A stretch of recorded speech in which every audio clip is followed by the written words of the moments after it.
Okay, so in the last video I showed you me applying the textures to the model and using a DirectX shader to see the textures work at in real time to see if there's any problems. So to do that, I'll show you once again, create a new material or use a new material slot and click on this standard part, choose DirectX shader. If you've not downloaded it, just download it. I've gave you the link in the forum, and you can store the folder any place you like. I've stored it under program files, Autodesk, 3dsMax, maps, FX, because that's where it looks under when it looks for a DirectX shader. So I've just put the folder in there so that I can just go into it and choose the second one here. And you have to basically check. You have to check for the diffuse map to be used, then bring the texture in.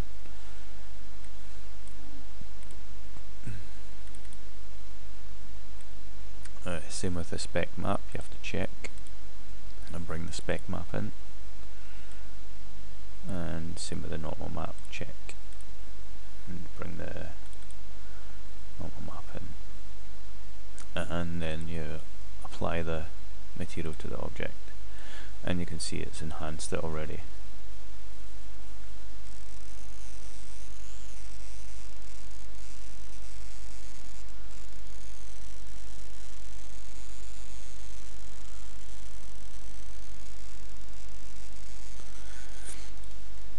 So you can see that kind of red shine coming off it when the light hits it. That's basically my specular map that's doing that. It gives the wood a little bit of warmth when the light hits it. You can make it grey, you can make it more similar to the wood. I'll just show you what happens if I bring the diffuse texture into the specular. You can see it's lightened up a little bit.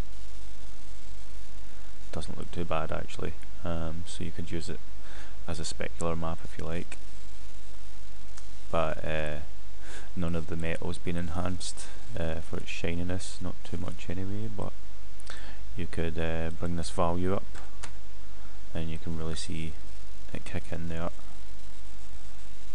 In fact, that looks a little bit better. I'll just bring it to 2.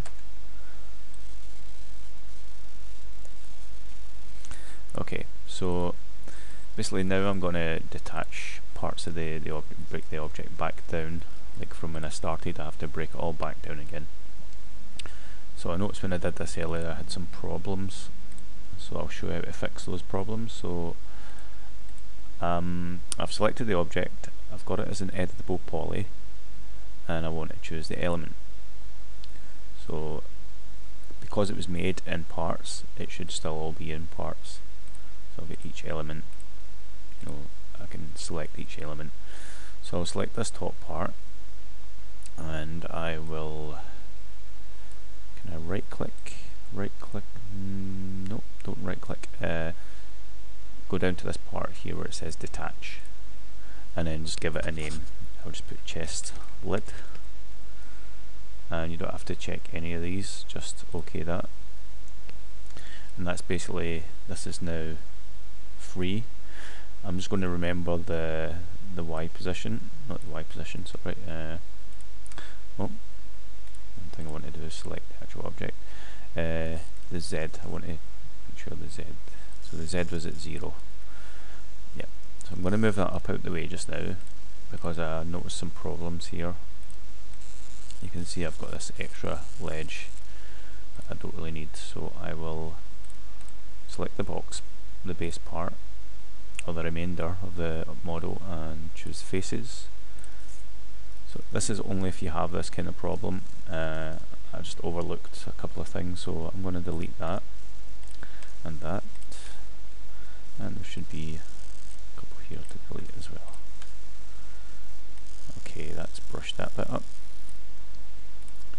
I'm going to work on this part, but I'm going to right click and do isolate selection so that I'm only working on this part. I can't really see the rest of it. And what I want to do is actually create a new face for the bottom of it initially. So I will go back into editable poly and I choose polygon.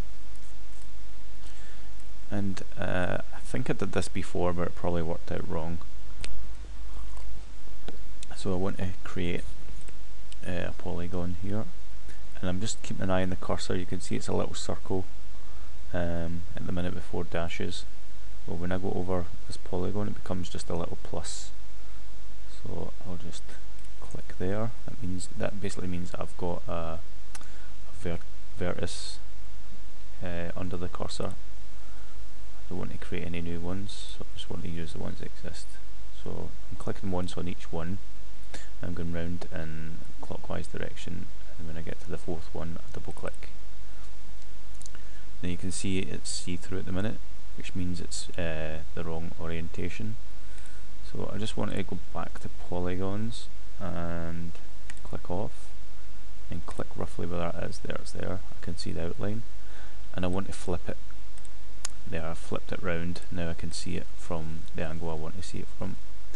The only thing that's wrong with it, it's got the wrong UV coordinates on it, so I'll fix that just now.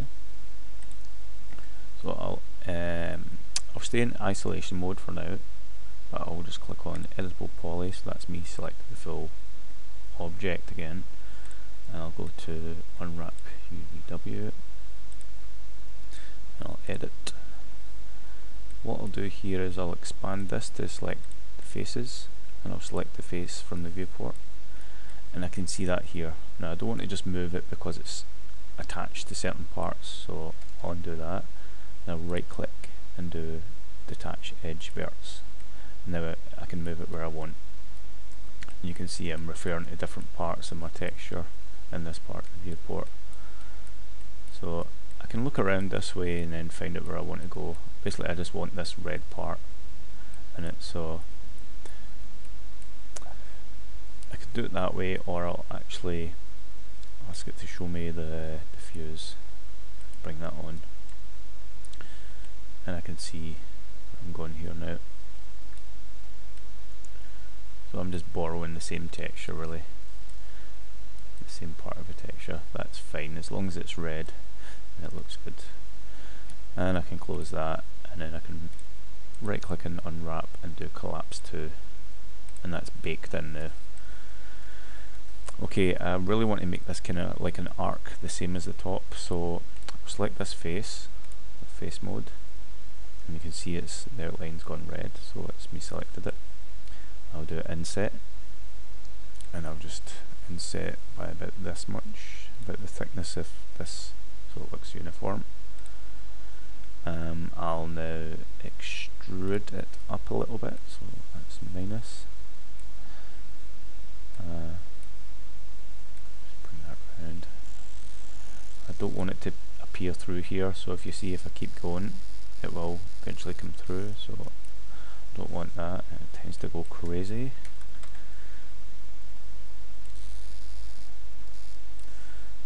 So about there's good. I'll okay that. So that's not bad, but I still want it to be like an arc, so I'll select this face again, and I could basically just split it a few times.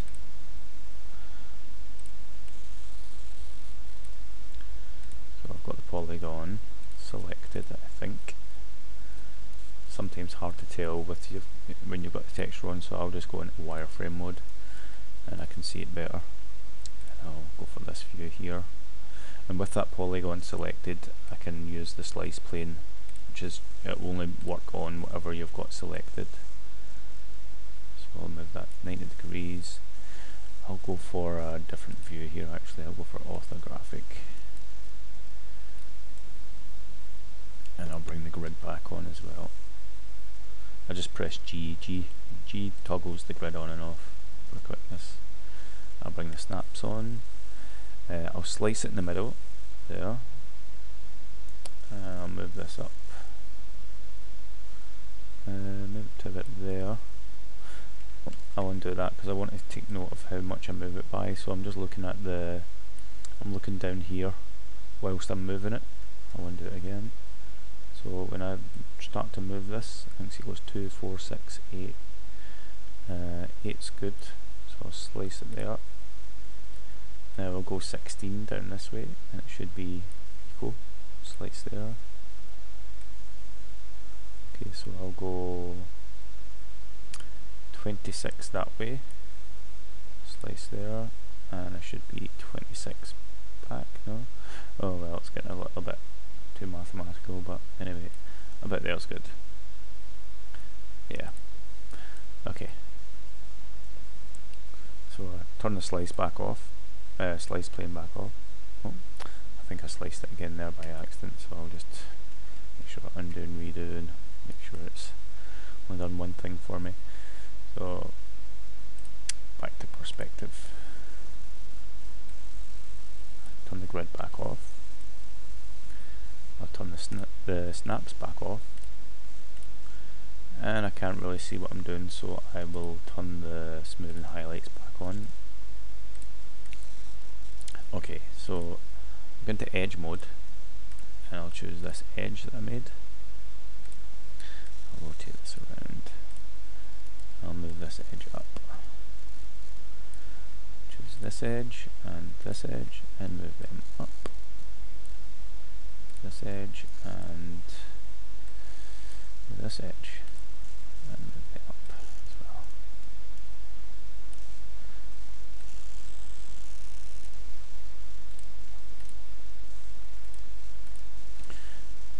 I'll use edge faces, that usually helps. I was thinking there was something wrong there.